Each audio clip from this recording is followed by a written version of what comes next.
Class 11-এর second সেমিস্টারের question ব্যাংকের set number 2টা শুরু করছি গ্রুপ এ থেকে। গ্রুপ এ, ঠিক আছে, গ্রুপ এটা এখানে আলোচনা করা হবে। 1 নম্বর কোশ্চেনটা কি দেওয়া আছে না, 1 - 2x³ plus 3x⁵ into 1 plus 1/x⁻10 এর বিস্তৃতিতে x এর সহগ কত?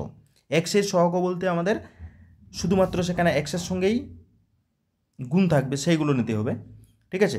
x এর সঙ্গে যে ধ্রুবক পদটি গুণ থাকবে সেগুলো নিতে হবে। সুতরাং আমাদের এই যে বাঁ সাইড যেটা আছে, বাঁ সাইডে যেটা গুণ করা আছে সেটা যা ছিল তাই, শুধুমাত্র ডান সাইডেরটাকে আমরা কী হচ্ছে না 10-এর পাওয়ার আছে সেই আকারে ভেঙে নিয়েছি। তাহলে যদি ভেঙে নেওয়া হয় তাহলে কি হবে না, আমাদের ফর্মুলা হচ্ছে কি, এই যে ফর্মুলা করে ভেঙে নেওয়া হয়েছে। এখন এদের সঙ্গে এই টার্মটা এবং এই যে বড় একটা টার্ম পাওয়া গেছে, এই টার্মটার সঙ্গে কি কি মানে 1-এর সঙ্গে কত গুণ করলে x পাবো, 1-এর সঙ্গে কি কোন সংখ্যা গুণ করলে x পাবো, কোনো সংখ্যাই নয়। তাহলে 1-এর সঙ্গে কোনো গুণ করা গেল নয়। তাহলে কার সঙ্গে গুণ করছি, নোট x³ সঙ্গে কত গুণ করলে আমাদের পাওয়া যাবে x, তাহলে x²। এই যে এই টার্মটা আমরা গুণ করবো কার সঙ্গে, না এই টার্মটার সঙ্গে, ঠিক আছে। তাহলে এই টার্মটার সঙ্গে এই টার্মটা যদি গুণ করে দেওয়া হয় তাহলে গুণ করলে আমাদের -2x³ গুণিত এটা প্লাসই আছে 10c² 1/x²। তাহলে কত হয় -2 × 10c² আর x² x³ মানে x পড়ে থাকলো, ঠিক আছে। এইটা একটা সহগ হবে। সুতরাং এইটা লেখা হয়েছে -2 × 10c², এই যে x এর সহগ -2 × 10c² একটা, আর একটা x⁵ এর সঙ্গে কত গুণ করলে x পাওয়া যাবে, 1/x⁵, 1/x⁵ বলছে 1/x⁵ 4, এটার সঙ্গে এইটা, অর্থাৎ আমাদের কত হচ্ছে, এই টার্মটা গুণ করলে আমাদের পাওয়া যায় 3x⁵ গুণিত এটা আমরা হচ্ছে 10c4 1/x⁴। এটা গুণ করলে পাওয়া যাবে হচ্ছে 3 × 10c4 এর সঙ্গে গুণিত x আছে, ঠিক আছে। তাহলে এই দুটোকে যোগ করতে হবে। তাহলে এখানে 3 × 10c4 4, তাহলে x এর সহগ পাওয়া গেল। তাহলে আমাদের এইখানে আমাদের ফর্মুলা ছিল 10c2 যদি ভেঙে নেওয়া হয় তাহলে 10 ফ্যাক্টোরিয়াল ডিভাইড বাই 2 ফ্যাক্টোরিয়াল, তাদের বিয়োগফল হচ্ছে 8 ফ্যাক্টোরিয়াল। এটা যদি আমরা ফ্যাক্টোরিয়ালে ভেঙে নিই তাহলে হচ্ছে 45 পাওয়া যাবে, এবং 10c4টাকে যদি ভেঙে নেওয়া হয় তাহলে পাওয়া যাবে আমাদের 10c4টাকে ভেঙে নিলে পাওয়া যাবে, এটা ক্যান্সেল করলে আমাদের পাওয়া যাচ্ছে কত, 630। 10c4 মানে 210 পাওয়া যাবে, ঠিক আছে। 10c4 210 হবে, ঠিক আছে। এখানে মানগুলো বসা হয়েছে, এই যেটা এর মান হচ্ছে এটা, এর মান হচ্ছে এটা, মানটা বসানো হচ্ছে 2 গুণ করে দেওয়া হয়েছে, গুণ করে বিয়োগ করলে আমাদের 540 পাওয়া যাচ্ছে, ঠিক আছে। তাহলে 540 হয়ে যাবে এর অ্যান্সার, অর্থাৎ এক্সের সহগ হচ্ছে 540, ঠিক আছে। এক্সের সহগ বলতে শুধুমাত্র x থাকবে, এক্সের সঙ্গে যে ধ্রুবপদটি গুণ থাকবে সেগুলো হবে। সুতরাং x³ এর সঙ্গে কত গুণ করলে x পাওয়া যাবে, সেটা হচ্ছে 1/x²। তাহলে তাদের সঙ্গে গুণ করে দেওয়া, যেহেতু এটা গুণ আকারে আছে তার জন্য গুণ করে দেওয়া হয়েছে, মানটা পাওয়া গেলো এটা।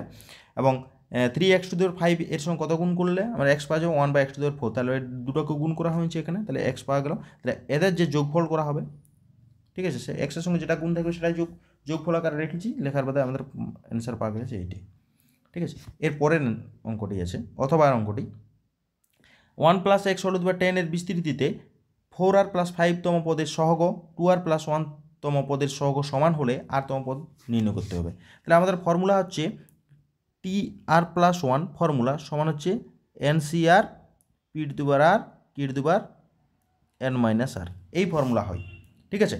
কিন্তু সহগ বলেছে, সহগ বলতে আমাদের এইটা হবে, ঠিক আছে, এইটা সহগ হয়। এখানে আমাদের 1 + x আছে, ঠিক আছে। তাহলে x তো দরকার নেই, সুতরাং আমাদের এইটাকে যদি সাজানো হয় t 4r + 4 একটা +1 করতে হবে। সুতরাং এইটা এখন আর হিসেবে গোটাটায় আর হিসেবে কাজ করছে, এটা গোটাটা আর হিসেবে কাজ করছে, অর্থাৎ 10c 4r + 4 একটা হয়েছে। এবং 2rটাকে যদি সাজানো হয়, এটা হচ্ছে 2rটা 2 মাইনাস এটা হচ্ছে আমাদের এটা +1 আছেই, তাহলে 2r আকারে সাজানো হয়ে আছে, তাহলে 2r, তাহলে 10c 2r। এটাকে যদি করে দেওয়া হয় তাহলে আমাদের একটা ফর্মুলা NCP = NCQ ফর্মুলা ছিল, কি ফর্মুলা না হচ্ছে P + Q = হচ্ছে N, P + Q = N formula, অর্থাৎ উপরেরটা P N আর নিচে এটা PQ। তাহলে 2r + 4r + 2r 2r + 4r + 4 + 2r = 10 হয়েছে। এখান থেকে আর এর মান পাওয়া যাচ্ছে 1, এটা হয়ে গেল অ্যান্সার। এখানে কি জিজ্ঞাসা করেছিল, আর এর মান নির্ণয় করো, আর এর মান নির্ণয়, সুতরাং আর পাওয়া গেল হচ্ছে r = 1, ওকে, এর পরের অঙ্কটি আছে, এর পরের অঙ্কটি হচ্ছে কি 2, 7, 14, 23, 24, 17, 99তম পদ নির্ণয় করতে হবে। ঠিক আছে, তাহলে আমাদের প্রত্যেকটা ডিফারেন্স আমাদের দেখতে হবে। এখান থেকে এর ডিফারেন্স হচ্ছে 5, এখান থেকে এর ডিফারেন্স হচ্ছে 7, এখান থেকে এর ডিফারেন্স হচ্ছে কত 9, এখান থেকে ডিফারেন্স এরকম করে করে আমাদের পাওয়া যাচ্ছে। ঠিক আছে, এদের যে ডিফারেন্সগুলো আছে সেগুলো হচ্ছে আমাদের কী কী পাওয়া যাচ্ছে 5, 7, 9। ঠিক আছে, এই টাইপের যাচ্ছে 5, 7, 9। ঠিক আছে, এরকম করে যাচ্ছে, এখানে 1 আছে, তারপরেরটাও কিছু একটা হবে।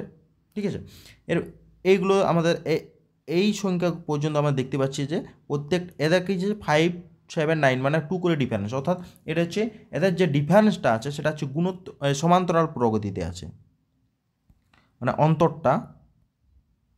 অন্তর সমান্তরাল প্রগতিতে আছে। ঠিক আছে, সমান্তরাল প্রগতিতে, অন্তরটা সমান্তরাল প্রগতিতে আছে। তাহলে আমরা এস সমান লিখতে পারি শ্রেণীটা, সেই শ্রেণীটা লেখানো হয়েছে 1 নম্বর। এবং যেহেতু এদের অন্তরটা সমান্তরাল শ্রেণীতে আছে তাহলে একটা ঘর বাদ দিই, অর্থাৎ TN পর্যন্ত নিয়ে যাই। ঠিক আছে, TN এটা ছিল TN-1 ছিল। ঠিক আছে, এটা TN পর্যন্ত নিয়ে যাই, তাহলে SN সমান হচ্ছে এখান থেকে নিয়ে যাচ্ছি। এখন 1 আর 2 বাদ যদি দেওয়া হয় তাহলে এটা 0 হবে, এটা 2 থাকলেও এর বিয়োগফল হচ্ছে 5, এর থেকে এর বিয়োগফল হচ্ছে 7, এর থেকে এর বিয়োগফল 9, এরকম করে করে যাচ্ছে, এখান থেকে এর বিয়োগফল হচ্ছে TN-n। ঠিক আছে, তাহলে TN সমান কত হবে না 2 প্লাস এই সাইডটা 2 প্লাস এইটা গোটাটাই। ঠিক আছে, তাহলে এই গোটাটা এইটা হচ্ছে আমরা একটা আলাদা করি, কারণ 2টা আলাদা আছে, আর এইটা হচ্ছে 2 করে ডিফারেন্স, অর্থাৎ সমান্তরাল প্রগতিতে আছে। তাহলে আমাদের ফর্মুলা কী ছিল, আমাদের ফর্মুলা কী হয় nতম SN সমান কত জানি n/2 2a plus n-1 into d। ঠিক আছে, তাহলে এদের ডিফারেন্সটা হচ্ছে এখানে কত টার্ম n-1, তাহলে n-1/2, 2 ইন্টু প্রথম পদ হচ্ছে 5, n-1 ইন্টু d হচ্ছে 2। ঠিক আছে, তাহলে 2 plus n-1/2, 10 plus n-2 into 2, তাহলে 2 plus n-1/2 into 6 plus 2n। ঠিক আছে, তাহলে 2 প্লাস এটা হয়ে গেল। এখন কততম পদ বলেছে 99, অর্থাৎ n = 99 বসানো হবে। এটা আমাদের ফর্মুলাটা ছিল, সেই ফর্মুলাটা বললে n = 99 বসানো হয়েছে, n = 99 বসানো হয়েছে, এখানে ক্যালকুলেশন করে দেওয়া হয়েছে, তাহলে কত হয় অ্যান্সারটা পাওয়া গেল আমাদের এইটা। ঠিক আছে, 9998 হচ্ছে অ্যান্সার। ওকে, এর পরের অঙ্ক, এরপরে দিয়ে আছে কোনো গতিশীল বিন্দুর y অক্ষ থেকে দূরত্ব ওই বিন্দুর 2,0 বিন্দু থেকে দূরত্বের সমান হলে বিন্দুটির সঞ্চারপথের সমীকরণ। সঞ্চারপথ সবসময় আমাদের x, y দিয়ে আসবে, কিন্তু বিন্দুটা আমরা h, k ধরে নিব। ধরি বিন্দুটির গতিশীল যে বিন্দু সেটা হচ্ছে p, এটা গতিশীল বিন্দু h, এটা p বিন্দুটা h, k ধরে নেওয়া হয়েছে। বলছে y বিন্দু থেকে যার দূরত্ব, অর্থাৎ y অক্ষ থেকে তার দূরত্ব কত, y অক্ষ থেকে দূরত্ব এইটা হবে, অর্থাৎ k হবে, এটা k হবে, আর এটা h ছিল না, ভুল বললি, এইটা হচ্ছে উপর দিকে হচ্ছে h, আর এইদিকে হচ্ছে উপর দিকে k, এইটা হচ্ছে h। ঠিক আছে, তাহলে দূরত্ব হচ্ছে y বিন্দু থেকে, তাহলে কত হবে h, এবং 2,0 থেকে তার বিন্দুটির দূরত্ব কত না h-2 তার হোল স্কোয়ার প্লাস k-0 তার হোল স্কোয়ার, অর্থাৎ এইটা হবে। এখন শর্তানুযায়ী তার দূরত্ব সমান বলেছে, তাহলে সমান হয়ে গেল এখানে h-2 তার whole square plus k square = h² both side বর্গ করলে পাওয়া যায়। তাহলে এটাকে ফর্মুলা ভাঙলে h² - 4h plus 4 plus k square = h² cancel, তাহলে k² - 4h প্লাস 4। ঠিক আছে, তাহলে সঞ্চারপথের সমীকরণটা h এবং k এর জায়গায় h আর k এর জায়গায় আমাদের কী বসাতে হয় x, y বসানো হয়। ঠিক আছে, এখানে ওইটাই বসানো হয়েছে, তাহলে y² - 4x প্লাস 4 = 0, এটা হয়ে গেল অ্যান্সার। ঠিক আছে, এর পরের অঙ্কটা দেওয়া আছে 3-এর দাগের অঙ্কটি, 3x - 4y প্লাস 7 = 0 সরলরেখা x² plus y² plus 4x plus 2y plus 4 = 0 বৃত্তের পি বিন্দুতে একটি স্পর্শক। তাহলে পি বিন্দুতে বৃত্তের অবিলম্বের সমীকরণ নির্ণয় করো। অবিলম্বের সমীকরণ, অর্থাৎ আমাদের এটা হচ্ছে এটা পি বিন্দুতে বৃত্তটার অবিলম্ব, এইটা স্পর্শকের উপর লম্বভাবে থাকে, এবং এইটা হচ্ছে আমাদের বিন্দু, কোনো একটা বাইরের বিন্দু, আর স্পর্শকটা যেটা হচ্ছে সেটা হচ্ছে সরলরেখাটা। ঠিক আছে, আমাদের ফর্মুলা আমাদের ছিল ওই যে স্পর্শকটার উপর মূল বিন্দু থেকে একটা যেটা টানা হয়, যেটা সরলরেখাটা, সেটা হচ্ছে লম্ব হয়, অর্থাৎ সেই লম্বটা হচ্ছে অবিলম্বের সমীকরণ। তাহলে আমাদের একটা ফর্মুলা ছিল এটাকে যদি আমরা কম্পেয়ার করি এই সরলরেখাটাকে, মানে এই বৃত্তটাকে, তাহলে x square plus 2gx x square plus y square plus 2gx plus 2fy plus c equal 0, এর কেন্দ্রের স্থানাঙ্ক minus g comma minus f হয়। ঠিক আছে, কেন্দ্র, এটা হচ্ছে কেন্দ্র। ঠিক আছে, ঠিক আছে, কেন্দ্র। ওই অনুযায়ী আমাদের এই অঙ্কটাকে কম্পেয়ার করা হয়েছে। তখন এটার সঙ্গে হচ্ছে 2gx, তাহলে জি সমান 2 হবে আর এফ সমান 1 হবে। সুতরাং আর মাইনাস দিয়ে আছে, তাহলে মাইনাস জি মাইনাস এফ, তাহলে -2 -1 হচ্ছে কেন্দ্রটার স্থানাঙ্ক হচ্ছে -2 -1। ওকে, এরপরে কি হচ্ছে, প্রদত্ত সরলরেখা, এই যে একটা সরলরেখা, সেই সরলরেখাটার উপর লম্ব সরলরেখার সমীকরণ কি হয়? লম্ব সরলরেখার সমীকরণ আমরা একটা লিখছি x plus b y plus c equal 0, এর উপর লম্ব হবে তার সরলরেখাটার সমীকরণটা কি হয়? সমীকরণটা এটা চেঞ্জ হবে কিন্তু একটা মাইনাস করে চেঞ্জ হয়, তাহলে B x minus A Y হবে প্লাস কে। ঠিক আছে, এই ওয়াইটার আগেটাই সাইনটা চেঞ্জ হয়ে যাবে, ওয়াই যেখানে থাকবে তার আগে সাইন চেঞ্জ হবে। সুতরাং এখানে হচ্ছে 4x আর 3 মাইনাস আছে, মাইনাসটা প্লাস হয়ে গেল, 3y প্লাস কে এগুলো 0, তাহলে লম্ব সরলরেখার সমীকরণ হচ্ছে এটা। ওকে, এরপরে কি হচ্ছে, এটা কত বিন্দুগামী? নিশ্চয়ই এটা কেন্দ্র দিয়ে যাবে, অর্থাৎ -2 -1 বিন্দুগামী, তাহলে -1 -2 মানটা বসানো হচ্ছে কে ইকুয়াল টু 1, তাহলে অবিলম্বের সমীকরণ হচ্ছে কে জায়গায় 11 বসালে অবিলম্বের সমীকরণ পাওয়া যায়। ঠিক আছে, এর পরের অঙ্ক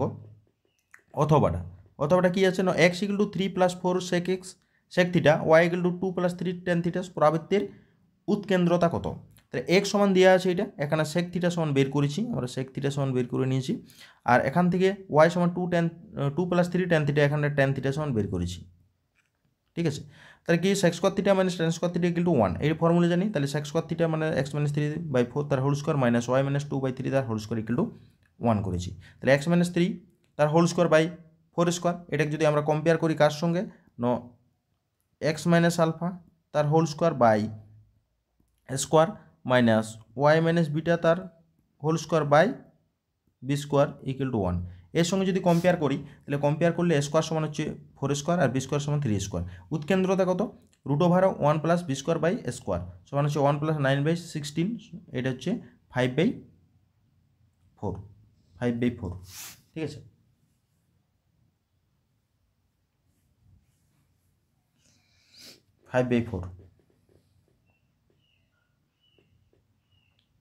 এবারে আমাদের কী দিয়ে আছে, র্যান্ডম শব্দের অক্ষরগুলি থেকে যথেচ্ছভাবে দুটি অক্ষর নেওয়া হলো, অক্ষর দুটির কমপক্ষে একটি সর্বর্ণ হওয়ার সম্ভাবনা, কমপক্ষে একটি মানে দুটো নেওয়া হবে, কমপক্ষে একটা মানে একটা হবে, তার সঙ্গে সঙ্গে দুটো হতে পারে। ঠিক আছে, অর্থাৎ দুটো নিয়ে করতে হবে। র্যান্ডম শব্দের মোট অক্ষর সংখ্যা হচ্ছে 6টি সর্বর্ণ আছে 2টি। ঠিক আছে, তাহলে নমুনা দেশে মোট নমুনা বিন্দুর সংখ্যা কত হবে? 6টা থেকে দুটো নিতে হবে, মানে হচ্ছে 62 অর্থাৎ 15। আর কমপক্ষে একটি সর্বর্ণ হওয়ার সম্ভাবনা, সর্বর্ণ আমাদের কী কী আছে? দুটো আছে, হয় একটি হবে, অর্থাৎ দুটোর থেকে একটা নিয়েছি, তাহলে সর্বর্ণ ব্যঞ্জনবর্ণ থেকে আরও একটা নিতে হবে, টোটাল দুটো তো কোটা সম্পূর্ণ করতে হবে। 2C1 প্লাস ইন্টু 4C1/15 একটা হলো। অথবা হচ্ছে কি আর একটা কী বলেছে, কমপক্ষে মানে সবগুলো হতে পারে, অর্থাৎ দুটো থাকলে দুটোই হবে, দুটো সর্বর্ণ নিতে পারে, তাহলে সব ব্যঞ্জনবর্ণ সেখান থেকে নেওয়া হলো না, তাহলে 2C2/15। তাহলে এটাকে যদি করা হয়, তাহলে এটা ক্যান্সেল করলে 2 × 4/15 প্লাস 1/15, তাহলে 8 + 1/15 মানে হচ্ছে 9/15 সমান 3/5, তাহলে 3/5 হচ্ছে অ্যান্সার। ওকে, এরপরে অথবাটা করতে হবে। অথবাটা কি না, পি অফ এ সমান 1/2, পি অফ বি সমান 1/3 এবং P of A intersection B সমান 1/4 হলে P of A bar B এর মান কত? মানে এই যে এ বার মানেই হচ্ছে আমাদের কি এ বার ইন্টারসেকশন বি, মানে এটা গুণফল মানে হচ্ছে তাদের ইন্টারসেকশনটা দেওয়া আছে। ঠিক আছে, তাহলে কী হচ্ছে, প্রয়োরিটি অফ বি সমান প্রয়োরিটি অফ, এটার মানেটা হচ্ছে এটা ছিল। ঠিক আছে, প্রয়োরিটি অফ বি সমান priority of A intersection B plus priority of A intersection A complete intersection B, মানগুলো বসানো হয়েছে, priority of A bar intersection B সমান বিয়োগ করে দেওয়া হয়েছে 1/12, তাহলে 1/12 হয়ে যাবে অ্যান্সার। ঠিক আছে, এর পরের অঙ্কটা কী আছে,